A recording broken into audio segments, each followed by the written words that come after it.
Okey, so kita scroll ke bawah, cari yang nama dia Aida. Okey, dekat sini korang akan nampak korang upload je gambar produk korang. Nanti dah settle, dia dah analisis. Korang akan nampak dekat bawah dia benda-benda yang korang boleh tukar lah. Nak custom boleh, nak ambil yang auto dia bagi pun boleh.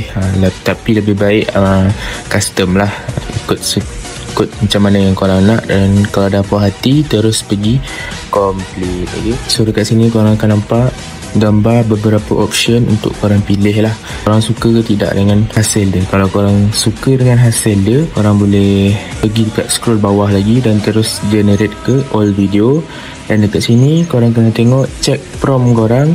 Macam biasa, check dia punya dialog sama ke tidak dengan bahasa. Pastikan bahasa Malaysia sama dengan dialog dan terus kita generate. Dan inilah dia hasil dia.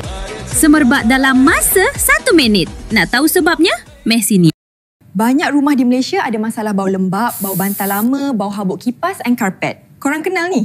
Raudah Miss Serenity dibuat khas.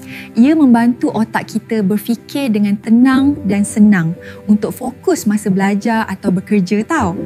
Kalau kau pun selalu stres dengan bau ruang rumal, cuba Raudah Spray hari ni.